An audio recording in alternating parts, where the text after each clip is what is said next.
como eu já falei, é a correção dos exercícios da aula que nós tivemos na terça-feira. Não sei se conseguiu captar aqui tudo que eu disse antes, porque agora apareceu o link que está gravando.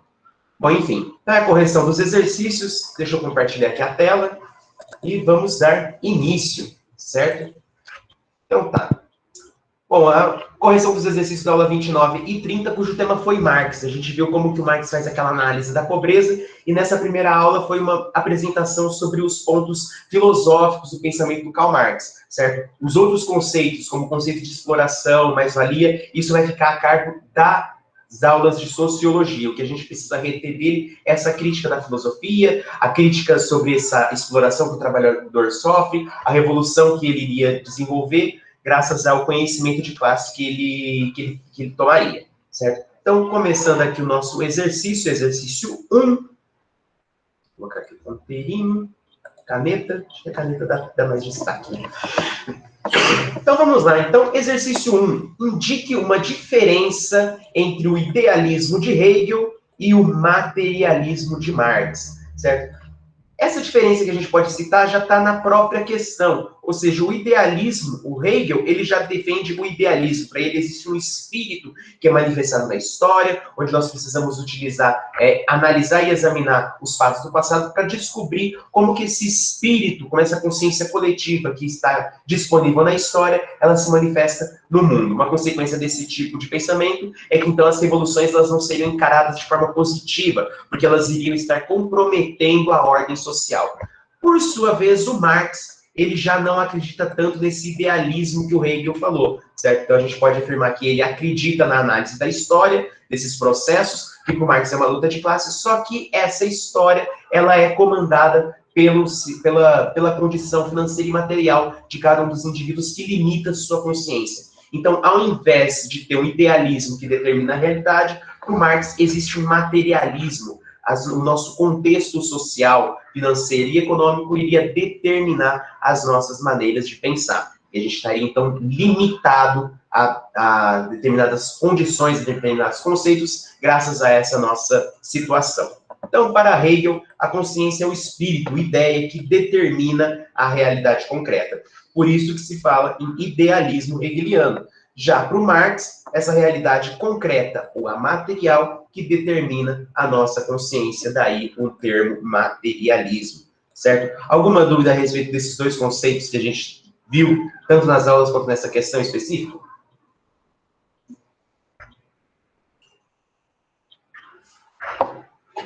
Deixa eu ver se tem mais alguém pedindo a minha entrada. O dia termina.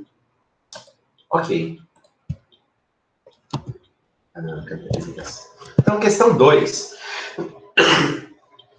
Então, leia os trechos a seguir, ambos extraídos de duas importantes obras da literatura brasileira. Depois responda ao que se pede. Então, o primeiro trecho é de Vidas Secas, certo? E o segundo é A Hora da Estrela, certo? O primeiro é de Graciliano Ramos e o segundo é da Clarice Lispector. E já vou deixar claro que esse texto, extraído dessas duas obras, ele vai mostrar a condição dos personagens e como que o materialismo, a situação em que eles estão sujeitos, impede deles exercerem a sua liberdade, certo? Então, o trecho 1. Fabiano impacientou-se e xingou a mãe dele, do soldado. Aí o soldado amarelo apitou, e em poucos minutos o destacamento da cidade rodeava o Jatobá. Toca pra frente, berrou o cabo. Fabiano marchou, desorientado, entrou na cela, ouviu sem compreender uma acusação medonha e não se defendeu. Trecho 2. Faltava-lhe, a Macabeia, o jeito de se ajeitar, tanto que nada argumentou em seu próprio favor. Quando o chefe da firma de representantes de Roldanas avisou-lhe com brutalidade que só ia manter no emprego Glória, sua colega, porque quanto a ela errava demais na datilografia, além de sujar invariavelmente o papel. Isso, disse ele. Quanto à moça, achou que se deve, por respeito, responder alguma coisa a esse patrão. E falou cerimoniosa ao seu escondidamente amado chefe: me desculpe o aborrecimento. Ou seja, ela está praticamente perdendo o emprego E ao invés dela tentar argumentar, ela simplesmente aceita e pede desculpas, certo? O outro fica calado, não se defende, não escuta a acusação medonha. A gente consegue extrair desses dois trechos como eles são impedidos de exercer sua liberdade, apesar de terem direito para fazer isso, né? Um direito constitucional, mas não é bem isso que a gente verifica na prática. Então, com base nesses dois textos, vamos respondendo para a questão A e B. Apesar de viverem em contextos diferentes, Fabiana no campo e Macabeia na cidade, os personagens encontram-se em situações semelhantes. Que situações são essas? É a situação de submissão, né? Então, ambos enfrentam uma situação de submissão, oprimidos pelo poder estabelecido, representado, no caso de Tabiano, pela autoridade policial e, no caso da Macabeia, pelo chefe. Ambos se caracterizam pela passividade e pela não ação. Os personagens nada argumentam em seu próprio favor, apesar de terem direito a isso. A gente tem, nesses dois seres, a gente percebe o quanto a nossa realidade material, a nossa realidade econômica, acaba fazendo com que nós nos sujeitamos, para que a gente se sujeite a uma condição, às vezes, humilhante, degradante. Por quê? Porque ninguém quer perder seu emprego, certo? Então, a gente acaba perdendo o nosso direito de se manifestar para tentar garantir um emprego, que é para conseguir garantir a nossa sobrevivência, certo? Então, ao invés da gente viver com dignidade, a gente acaba se humilhando para tentar sobreviver nesse nosso mundo cruel. B. Tendo em vista a concepção marxista de liberdade, a que conclusões se pode chegar sobre os personagens? Certo? Então, Marx associa a liberdade à emancipação resultante da evolução. Daí conclui-se que os personagens estão longe de serem livres. Certo? Aqui ele escuta uma acusação medonha, ele não se defende. Essa daqui a outra, ela está perdendo o emprego, ela também pede desculpas pelo incômodo que ela gerou. Certo? Então a gente percebe que eles não são livres, certo? Então, de que jeito o trabalhador que não é livre graças à sua condição, ele vai tentar fazer essa revolução? É praticamente muito improvável que isso aconteça, porque o sistema, ao invés de ele tentar promover essa liberdade, essa emancipação humana, parece que ele faz de tudo para tentar nos manter cada vez mais presos, para nos sujeitar às condições degradantes que nós precisamos acabar aceitando. Então, eles não estão longe de serem livres, não são autônomas, tampouco têm as condições necessárias para realizar a evolução que poderia lhes trazer a liberdade. Bom, agora com isso nós finalizamos os exercícios e vamos agora para as atividades da tarefa. E nessa atividade da tarefa nós vamos ter um texto que contrapõe, que apresenta o pensamento do Hegel e o próximo que apresenta o pensamento do Marx. Então vamos ver certinho como que o pensamento deles está sendo apresentado. A verdadeira, então, o primeiro texto se encontra numa obra, Karl Marx, Sua Vida por meio de suas obras, certo? Em onde está tratando sobre o pensamento do Hegel. O pensamento de Isaiah Berlin. Então, a verdadeira liberdade consiste no autodomínio, foge ao controle externo. Isso só poderá ser conquistado pela descoberta de que a pessoa, do que a pessoa é e do que ela poderá vir a ser, ou seja, pela descoberta das leis, as quais, no tempo e no lugar específicos em que vive, ela está sujeita, lembrando que a condição que a pessoa apresenta hoje é um resultado de um longo processo. Então, para entender esse processo, precisamos analisar a história para descobrir essa manifestação que se dá aqui no presente, sem comprometer isso, para tentar fazer com que o nosso espírito evolua por si só, sem a necessidade de revolução para comprometer a ordem social. Mas vamos continuar. Específico em que vive. A pessoa estará necessariamente sujeita a essas leis. Então. E pela tentativa de tornar reais as potencialidades do ser racional, o que faz o indivíduo avançar e, paralelamente, a sociedade que ele pertence organicamente e que se exprime nele e em seus semelhantes. Somente indivíduos de percepção histórica mundial que incorporam as leis da história, a consequação de seus objetivos, serão capazes de romper com o passado. Ou seja, isso aqui é fruto, então, de uma análise teórica, para tentar levar o espírito para uma condição mais evoluída. Mas, quando um homem de menos importância em nome de algum ideal subjetivo, tenta destruir uma tradição ao invés de modificá-la, é nesse trecho que ele se posiciona contra as revoluções. Ao invés de modificá-la e, no curso desse processo, opõe-se às leis da história, ele tenta o impossível e, desse modo, revela sua própria irracionalidade. Então, ir contra esse processo histórico, esse resultado é irracional para o Hegel, certo? Olha só que bizarro, né, a defesa desse cara. Tal conduta é condenada não só por estar necessariamente condenada ao fracasso, que o espírito da história ele é mais forte do que esse desejo subjetivo humano de tentar alterá-lo, certo? Mas também por sua consequente futilidade. Podem ocorrer situações em que parece mais nobre perecer quixotescamente que sobreviver. Ela está condenada porque é irracional, já que as leis da história que se opõem são as leis do espírito, substância suprema da qual tudo vem a ser composto. E, por conseguinte, são leis necessariamente racionais. Com efeito, se não o fossem, não se prestariam a explanações humanas. Então, nesse trecho fica claro o posicionamento de Hegel, mas nos motins revolucionários. Texto 2, sobre Marx. Na produção social de sua existência, os homens estabelecem relações determinadas, necessárias, independentes de sua vontade. Que são relações de produção, onde o trabalho acaba sendo necessário para garantir a sobrevivência do grupo. O que a gente tem hoje não é garantir o trabalho pela sobrevivência do nosso grupo, é para garantir, pelo nosso trabalho, o enriquecimento de outras classes, que correspondem a um determinado grau de desenvolvimento de suas forças produtivas materiais.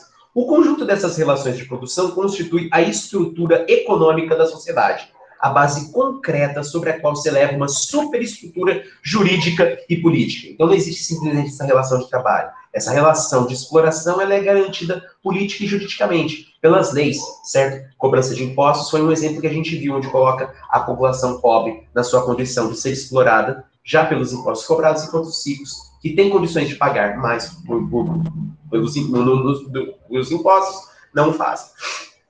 A qual correspondem determinadas formas de consciência social. Então, tudo isso dá fruto à maneira de pensar de acordo com a sua classe, sua consciência social.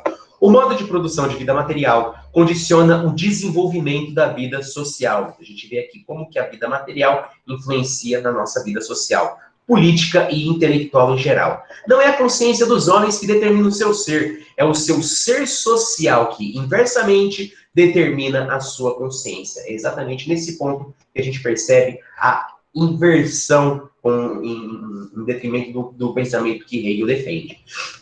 Em certos estágios do desenvolvimento, as forças produtivas materiais da sociedade entram em contradições com as relações de produção existentes, ou, o que é a sua expressão jurídica, com as relações de propriedade, nos seios das quais se tinham movido até então. Essas relações transformam-se de formas de desenvolvimento das forças produtivas em seus entraves. Abre-se, então, uma época de revolução social. Então, graças a esse conflito, dá à luz a revolução social. Com a transformação da base econômica, toda a imensa superestrutura se transforma com maior ou menor rapidez. Ao considerarmos essas transformações, é sempre preciso distinguir entre a transformação material das condições econômicas de produção suscetível de ser constatada de modo cientificamente rigoroso e as formas jurídicas, políticas, religiosas ou filosóficas, numa palavra, ideológicas, em que os homens tomam consciência deste conflito e o dirigem até o fim. Assim, como não se julga o indivíduo pelo que ele pensa de si próprio, também não se pode julgar uma tal época de revolução pela consciência que ela tem de si própria. É preciso, pelo contrário, explicar esta consciência pelas contradições da vida material. Então não basta eu simplesmente analisar a manifestação de um pensamento de um indivíduo ou de um grupo com base no passado, sem levar em consideração todo o contexto histórico material em que esse grupo estava inserido. Pelo conflito entre as forças produtivas sociais e as relações de produção, uma formação social nunca declina antes que se tenha desenvolvido todas as forças produtivas que ela é suficientemente ampla para conter, e nunca surgem novas relações de produção superiores antes que as suas condições materiais de existência se terem gerado no próprio seio da velha sociedade. É por isso que a humanidade nunca se propõe senão tarefas que podem e estão pelo menos em vias de se formarem, Em grandes traços, os modos de produção asiático, antigo, feudal e burguês moderno podem ser qualificados como épocas progressivas de formação econômica da sociedade. As relações de produção burguesa são a última forma antagônica do processo social de produção. Antagônica não no sentido de antagonismo individual, mas de um antagonismo nascido das condições da existência social dos indivíduos. As forças produtivas que se desenvolvem no seio da sociedade burguesa criam, ao mesmo tempo, as condições materiais que resolverão este antagonismo. Com essa formação social, termina, portanto, a pré-história da sociedade humana. Então, para o Marx, toda essa exploração, inclusive até chegarmos no capitalismo, ele resume como pré-história da humanidade. Nós ainda exercemos a mesma maneira exploratória que surgiu com as primeiras relações de produção humana, certo? Então, o homem ainda precisa se desenvolver para tentar impedir ou eliminar toda essa exploração, pobreza, miséria, que tão presente na época de Marx, quanto presente na nossa sociedade de hoje. Então, indo para as perguntas, retome a leitura do trecho do Hegel e defina o significado de liberdade para o pensador. Então, para o Hegel, liberdade significa autodomínio, o que implica o conhecimento das leis do processo de mudança a que o indivíduo está submetido. Ou seja, o conhecimento de seu lugar na história. A partir desse conhecimento, torna-se possível a realização das potencialidades que provocam a própria evolução do espírito. Certo? A gente percebe o seu forte idealismo, então, não somente na resposta oferecida pelo Gabarito, mas no próprio texto apresentando o conhecimento do Hegel, certo? Essa potencialidade, o conhecimento do passado, do seu espírito, que pode fazer com que nós alteremos aí os cursos, sem comprometer a ordem social ou instigar a revolução. B. Com base nos textos, identifique pontos convergentes e divergentes entre as ideias de Marx e Hegel. Então, os pontos convergentes podemos citar a análise da história, certo? Enquanto os divergentes é exatamente essa forma do idealismo, do materialismo, a defesa da revolução, certo? Pensamento revolucionário. Então, em suas respostas, então, os alunos podem destacar entre as convergências a forma como Marx realizou o projeto hegeliano, definindo as leis da história e sua racionalidade. Como forma de descrever o passado, mas de integrá-lo a um devido histórico representado pela Revolução Proletária. E divergência. A diferença entre a visão idealista de Hegel, que vê na história uma expressão do espírito, e a materialista de Marx, que analisa os processos históricos a partir da estrutura econômica e social. 2. Exercício da tarefa. Alguma dúvida nesse exercício aqui, gente?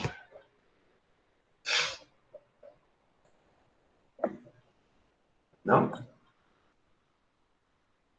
Tudo tranquilo. Beleza. Então, continuando. Cadê? Aqui a gente tem uma imagem para observar a imagem e ler os textos para responder as perguntas que vêm a seguir. Esse daqui é um trecho de A Hora da Estrela, certo? É a atriz Marcélia Carlos, que vive em Macabeia, certo? Que é a personagem principal do romance da Clarice Lispector. Certo? Então vamos lá. Texto 1. A pessoa de quem falarei mal tem corpo para vender. Ninguém a quer. Ela é virgem e inócua. Não faz falta a ninguém. Como nordestina, há milhares de moças espalhadas por cortiços, vagas de cama num quarto, atrás de balcões, trabalhando até a estafa. Não notam sequer que são facilmente substituíveis e que tanto existiriam como não existiriam. Poucas se queixariam. E ao que eu saiba, nenhuma reclama por não saber a quem. E quem será que existe? Daqui a gente está tendo, ela está descrevendo uma pessoa que não faz falta para ninguém, uma pessoa que parece ser uma trabalhadora, certo? Uma mera proletária, uma trabalhadora comum, certo? E que não reclama e não se queixa. E mesmo que fizesse, quem estaria lá para escutar os seus lamentos da sua condição existencial, certo? Isso aqui dá para fazer uma ponte perfeita com o momento que o nosso país está vivendo, onde existe a defesa da retomada do comércio, do que o trabalhador ele precisa trabalhar, que ele é facilmente substituível, certo? Ele pode trabalhar, ele pode pegar esse vírus, pode pegar Covid, ele morre e no dia seguinte já tem alguém trabalhando em seu lugar, certo? Essa é a condição do trabalhador, que precisa se sujeitar a se humilhar para garantir um emprego onde ele pode simplesmente ser substituído, morrendo ou não. Essa é a parte mais cruel, certo? Quantas pessoas que trabalham anos numa empresa e elas são simplesmente mandadas embora, certo? Às vezes até por e-mail ou por WhatsApp. Então fica aí a reflexão. Texto 2. É preciso ter em mente que, ao se privar contingentes humanos de seus direitos básicos e arrancar deles a possibilidade de desenvolverem suas capacidades, estamos negando-lhes cidadania e tornando-os política e socialmente impotentes. Então, como que a gente pode exigir cidadania dos outros se a gente limita o exercício de seus direitos? Certo? Uma pessoa que vive nessa condição, naqueles cubículos caixões que a gente citou na nossa aula anterior, que direitos que estamos dando para essas pessoas? Que dignidade que essas pessoas estão recebendo? É garantido dignidade, defesa da vida, defesa da propriedade na Constituição, mas na prática a gente não percebe isso. Na prática nós nos encontramos com um capitalismo selvagem, onde a condição das pessoas, a dignidade, o conforto delas, a felicidade é descartado, não é prioridade. Então, como foi visto na aula anterior, a palavra liberdade pode assumir diferentes significados. A gente viu como que essa liberdade é encarada, por exemplo, do ponto de vista de Spinoza, que é completamente diferente da maneira como Marx a compreende, certo? Tanto Spinoza quanto Hegel, que é uma liberdade atrelada ao conhecimento, para o Marx ela está conectada diretamente com a nossa condição material e não está afastada da forma política que o Marx apresenta. Alguns o concebem como capacidade de escolha, livre-arbítrio, outros como conhecimento sobre a realidade circundante. Em qualquer um dos casos, uma coisa é certa: pessoas que são privadas de seus direitos mínimos, como acesso à alimentação, à assistência médica, por exemplo, não estão aptas a exercer sua liberdade. Em outras palavras, miséria não rima com liberdade. Certo? Como que a gente pode falar que uma pessoa que vive em estado de miséria, onde ela não tem direito a direitos, podemos afirmar que ela é livre? Pensando nisso, releia o texto e responda as questões. Explique por que a miséria impede o exercício da liberdade. Bom, se a miséria impede o exercício da liberdade, é porque a miséria me força a aceitar coisas para garantir a minha sobrevivência, certo? Então eu acabo não me manifestando, não me rebelando. Certo? Pessoas que vivem em situação de extrema pobreza, geralmente tornam-se reféns de sua condição, sem acesso aos instrumentos que lhe permitiriam mudar a realidade que vive. B. Então, essa miséria, ela coloca a gente nessa condição, onde eu não tenho nem conhecimento, nem instrumento para promover aí a mudança da minha condição. B. O estudo desenvolvido até aqui pode elucidar a necessidade de projetos que visam a inserção e a integração social das populações excluídas. Você consegue pensar em medidas que podem ajudar nesse processo? Essa talvez eu acho que seja a questão mais interessante de todos esses exercícios. Por quê? Porque nós vimos que existe uma exploração do trabalhador. Nós vimos que essa condição de miséria impede que eles exerçam seus direitos. A gente viu que a pobreza é um fato, não somente no nosso país, mas ela é generalizada pelo mundo. Certo? Apesar de nosso sistema capitalista ele possuir tecnologia, possuir poder, possuir capacidade para poder eliminar esses problemas que a gente percebe, não, isso não é feito. O que a gente tem é simplesmente um refinamento desses processos exploratórios. Isso fica muito claro na exploração que os entregadores sofrem nos aplicativos de delivery, certo? Dos trabalhadores que às vezes eles aceitam não serem registrados para conseguir ganhar um pouquinho a mais, certo? Onde, enfim, existem N exemplos para mostrar como que essa miséria está diluída em todo o nosso globo. Uma vez tendo conhecimento disso, que medidas a gente pode pensar para tentar resolver isso? Certo? A gente pode pensar em programas assistencialistas, como Fome Zero, Bolsa Família, o auxílio emergencial, gente. Uma quantidade de privilégio que político, juiz possui, dando fácil 20 mil, mais de 20 mil que eles ganham, cada um deles ganham por mês, fora os privilégios, como que é possível eles aprovarem um auxílio financeiro para essa época pandêmica, onde o trabalhador está sendo impedido de trabalhar para conseguir garantir sua sobrevivência, para ele não morrer pegando esse vírus? Como que eles podem autorizar um valor de 250 agora nessa segunda onda, em 2021, com essa segunda reação do vírus aqui no nosso país? Isso é cruel, certo? Colocar um valor tão patético para a pessoa tentar sobreviver. Como uma pessoa ganhando menos de 600 reais, que era o valor máximo do auxílio do ano passado, ganhando menos esse ano, consegue comprar arroz, que está caro, consegue comprar gás, que está caro, consegue abastecer, consegue comprar passagem de ônibus, consegue pagar aluguel, certo? Como que uma pessoa consegue viver com dignidade com esses valores aí risórios? Esses valores, não consigo encontrar um adjetivo para definir isso. Então, com base nisso, vocês precisam imaginar como seria, então, possível pensar medidas para ajudar, para tentar tirar essa população da sua condição miserável e promover aí a emancipação humana. Então, vocês podem tentar explicar, justificar suas respostas por um lado mais humanitário, procurando esses projetos assistencialistas, ou tentar forçar aí uma leitura mais liberal, tentando priorizar o crescimento econômico, para tentar garantir aí uma justiça social para todos os cidadãos, tanto do nosso país, quanto pensar essas medidas para o resto do mundo. Certo? Aí cabe tentar pesquisar como são as políticas no Canadá, na Escócia, na Suécia? Não, na Suécia não.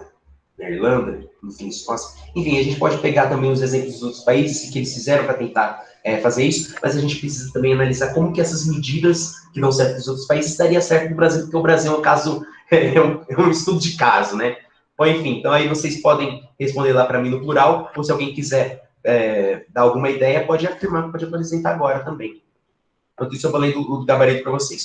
Os alunos poderão citar vários tipos de ação que buscam acabar com a miséria, ou pelo menos dar melhores condições de vida aos estratos mais carentes da população, desde práticas de caráter mais assistencialistas, das quais muitos incluem o programa de fome zero e o Bolsa Família, até os que visem mudanças estruturais, como investimento em educação gratuita e de qualidade para todos, além de programas de redistribuição de renda e de reforma agrária. Certo? Isso daqui eu acho que seria, então, mais ideal, né? Não simplesmente focar em programas assistencialistas, mas tentar fazer essa riqueza que o trabalhador gera, chegar nele, chegar na população. O Brasil investe muito em educação. Só que essa grana não chega nas universidades, essa grana não chega nas escolas públicas, certo? Ela vai sendo desviada ao pouco até chegar pouco ou quase nada na escola, certo? A desvalorização do professor, isso contribui também para essa mudança no quadro educacional, certo? As próprias matérias que são ensinadas, isso deveria ser ensinado direito constitucional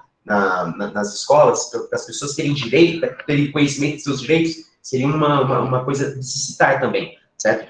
Tanto em investimento em educação, para que o dinheiro chegue de fato, como redistribuição de renda, pensar como que a reforma agrária pode ajudar essa população, enfim, deixe a imaginação de vocês rolar para tentar explicar como que poderíamos resolver esse problema que a gente percebe. Vale ressaltar que muito se discute sobre a validade de atividades assistencialistas, pois, segundo alguns, elas são medidas paliativas. Então, existe a crítica sobre esses programas, que eles acabam não resolvendo de fato, que não permitem acesso aos meios de transformação da realidade. Ou seja, você dá um valor, como esse auxílio, certo? Parece que está ajudando essas pessoas, só que devido a todos os valores dos outros produtos que estão disponíveis no mercado, essa pessoa não consegue aí alcançar a sua emancipação, apesar desse valor patético que está sendo oferecido para ela. Que não permite acesso às transformações da realidade, apenas contribuindo para a acomodação dos excluídos. Essa percepção pode ser debatida em sala de aula, fazendo uso de notícias que exploram a temática e dados divulgados por órgãos oficiais, como IBGE e resultados dos programas de governo. Certo? Então, aí vocês podem buscar auxílio, referências para responder essas questões. Não adianta vir falar simplesmente as suas opiniões a respeito dessas possíveis soluções. A gente precisa ter coerência, tentar fazer sentido, certo? Eu posso simplesmente falar, vamos dar 1 milhão para cada um. Isso seria inviável, certo? Bom, acho que inviável não seria, mas é impraticável.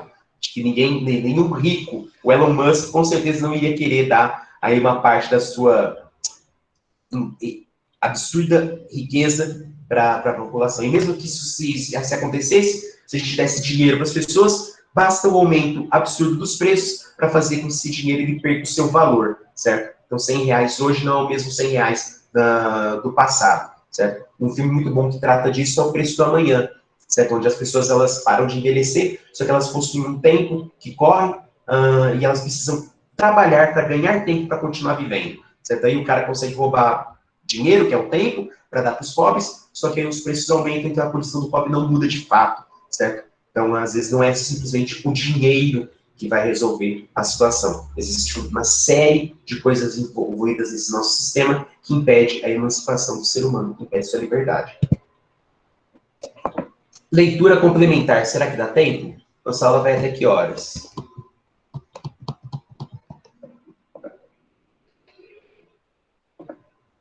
Acho que dá tempo, né? Vai até as 8h20? Até as 8h25, 8h45, 8h35, vai até 8h30, dá tempo sim. Então, o texto a seguir aborda a cidadania, um tema muito pertinente à sociedade brasileira. Leia-o com atenção e, em seguida, responda ao que se pede. De 1985 aos dias atuais, ocorreram no Brasil alguns fatos políticos que, vistos sob determinado ângulo, poderiam ser considerados animadores. Superamos a ditadura militar, retomamos as eleições livres em todos os níveis, promulgamos uma Constituição democrática e vivemos tempos de normalidade institucional. Ai, piada, né? Piada isso aqui agora. Eu até coloquei aqui, hahaha, porque se tem uma coisa que nós não estamos vivendo no nosso cenário hoje, é a estabilidade das instituições, certo? Não existe diálogo entre os governos dos estados, entre os municípios, entre as instâncias jurídicas, entre o STF, entre a Câmara e o governo federal. É cada um por si. Isso aqui parece o Velho Oeste, certo? Não existe quase diálogo, a instabilidade, ela está sendo destruída, certo? Tem grupos instigando a destruição de algumas instituições sociais. Então, apesar do texto afirmar que nós podemos comemorar alguns fatos políticos, atualmente a gente não pode afirmar a mesma coisa, certo? Isso aqui foi uma consideração necessária para citar a nossa condição atual. Todos esses acontecimentos relevantes, no entanto, não foram capazes de alterar em profundidade uma cultura política caracterizada em larga escala pela postura servil da sociedade diante do poder. Então, apesar de todas essas conquistas, nós ainda temos uma postura servil. Nós não nos rebelamos, não mudamos aí o nosso cenário, apesar de várias conquistas terem sido feitas. Como também pela atuação orquestrada de segmentos hegemônicos em busca de privilégios. Certo? Então, existe uma classe que está determinada a garantir seus privilégios, custe o que custar. Nem que para isso pessoas devam morrer, nem que para isso pessoas precisam acabar morrendo de fome, sem conseguir trabalho, ou sem conseguir o auxílio que eles precisam nessa nossa pandemia. Nossa pandemia ela serve para mostrar como que o nosso sistema é falho, gente. Certo? Ao invés de a gente tentar rever o sistema, a gente tenta forçar a sobrevivência dele, forçando um trabalho no momento em que isso é errado, certo? No momento em que isso é arriscado. Ao invés das pessoas pensarem a notícia que eu vi em alguns jornais, como por exemplo, até que ponto é arriscado comer coisa com caruncho, coisa com mofo, certo? Então a pessoa não tem dinheiro para comprar comida, ela pode ter comida que está estragando na casa dela, e ao invés dos veículos da mídia falarem que as pessoas elas devem se manifestar contra essas medidas do governo, não, a mídia ela fala simplesmente, olha, tem hora que é saudável você comer comida estragada, viu? É uma defesa de passividade para a sociedade que é inaceitável. Certo? Em vez de, então, se instigar a revolução e o questionamento da nossa condição, a gente acaba tendo uma defesa, uma defesa de uma passividade que o cidadão precisa adotar, certo? Tentando se alimentar de comida estragada. Daqui a pouco a gente vai ver numa matéria dos jornais, do tipo assim, veja como pegar lixo de forma saudável para você comer, certo? É assim que nosso sistema funciona. Essa superestrutura que tenta eliminar a possibilidade das revoluções, colocando o trabalhador numa condição de aceitação da sua miséria, da condição que ele vive. A sombra e sob o custeio do Estado. Mas ainda nossa democracia formal em nada alterou e em certas situações agravou a extrema desigualdade socioeconômica existente no país. Diante dessa situação, Milton Santos detecta um estado de deficiência cívica, na qual a cidadania é desigual e estratificada. Em decorrência, o homem economicamente oprimido encontrará sempre grandes dificuldades para fazer valer os direitos fundamentais que a sua própria condição humana deveria lhe conferir. De outro lado, nos setores mais favorecidos, excetuam-se aqueles que conseguem viabilizar privilégios corporativos. A grande maioria demonstra profundo desinteresse e apatia pela coisa pública. Então, ao invés de a gente lutar pelas condições, por condições melhores, tanto na saúde, do SUS, da escola pública, a gente simplesmente aceita e migra para os serviços privados. Ou simplesmente desfruta desses serviços e não é capaz de tentar se rebelar para garantir uma melhor qualidade presente neles. Que não raro chega à alienação. Para estes, as pessoas que pensam dessa forma, o exercício da cidadania resume em votar a cada 2 anos, o que, na verdade, torna-se muito mais uma obrigação do que um direito, certo? Então, ao invés de a gente desfrutar desse direito que é o voto, a gente encara ele como uma obrigação, certo? Isso tem várias consequências para a gente pensar dessa forma. Norberto Bobbio faz severa crítica às instituições políticas, formais na atualidade. Nelas, denunciando a ausência de efetiva representação, desvio de finalidades, manipulação da mídia e decisiva influência do poder econômico, fatores que lhes acarretam um descrédito progressivo e provocam um sentimento de inércia e impotência que se alastra e contamina os mais diversos segmentos sociais. Certo? Então, uma consequência da gente viver nessa situação de exploração e de miséria generalizada faz com que a gente simplesmente acredite que as coisas não são possíveis de mudar. A gente se sente impotente e deixa as coisas como estão. A gente fica em sentimento de inércia, certo? Por causa desse descrédito. Tá? Tem pessoas que simplesmente decidem não ir votar, tem pessoas que simplesmente aceitam as suas condições ao invés de tentar lutar por uma vida melhor. Diante disso, propõe a valorização de órgãos de ação popular, fora dos institutos clássicos. Tá? Essa daqui é uma possível solução que o Norberto ele tenta destacar, certo? Uma valorização dos órgãos de ação popular fora dos institutos clássicos de governo, tais como conselhos populares, democracia direta, controle social dos meios de informação e propaganda, certo? Onde seria um governo do trabalhador para o trabalhador, e pensar na condição do próprio trabalhador para, inclusive, na notícia que será divulgada, para ter conhecimento da sua realidade. Participação direta desse povo para dizer sobre os problemas, para mostrar sobre os problemas, sobre as condições que eles estão vivendo. O que também exige esclarecimento, né? Existe uma parcela da sociedade que, nesse momento que a gente vive, onde existem 3... A Carla foi chorar no quarto há um tempo por causa do Arthur. Oi?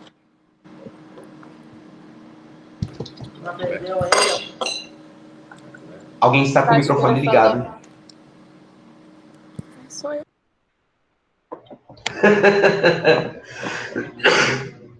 Tá acabando, gente. Onde está aqui? Peraí. Ela até saiu, tadinha. Acontece, gente, calma. Perdi aqui o fio.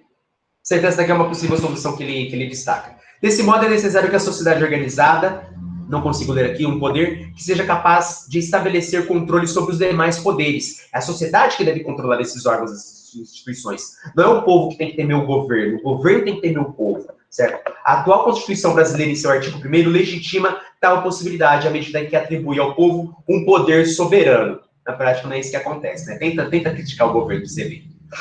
Que deve ser exercido de forma representativa ou direta na forma da lei. Nesse preceito constitucional encontra-se a senha para uma radical transformação cidadã, que vai além da denúncia ou da simples reivindicação, e que se traduz em uma cidadania solidária e propositiva, comprometida com a conquista da verdadeira justiça social, visto que o profeta Isaías há muito tempo ensina que só existirá paz como filha da justiça. As pessoas que elas se dizem religiosas, elas deveriam voltar e ler os seus livrinhos sagrados e ver como que a defesa de uma justiça social, ela está presente nesses escritos sagrados religiosos, certo? A justiça, a paz só vai existir através da justiça que a gente vai colocar na nossa sociedade, certo? E essa justiça, ela depende de medidas drasticamente tomadas.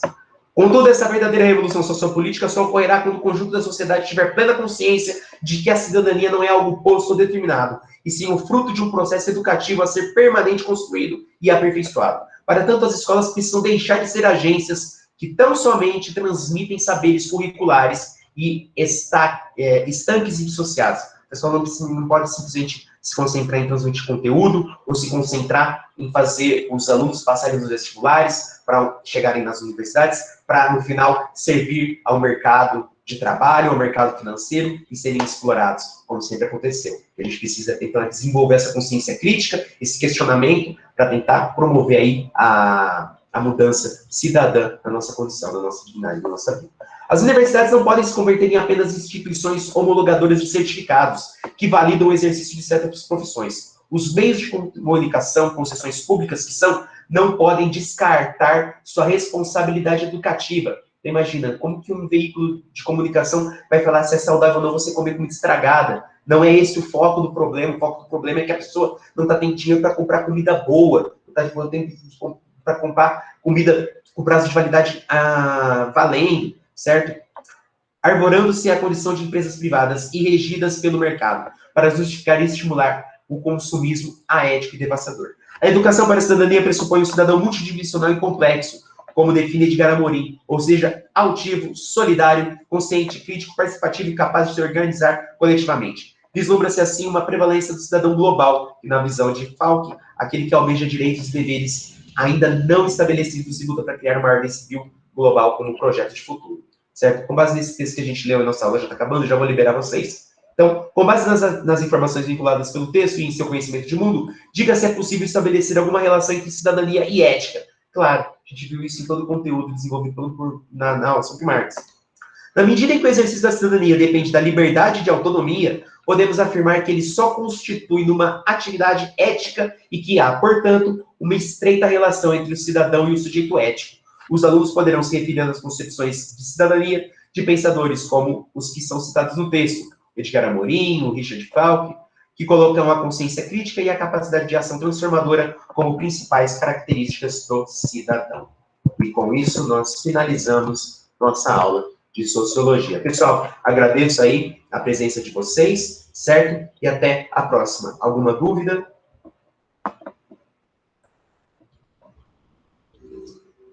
Que agradeço, gente. Obrigado e até mais. Tchau, tchau.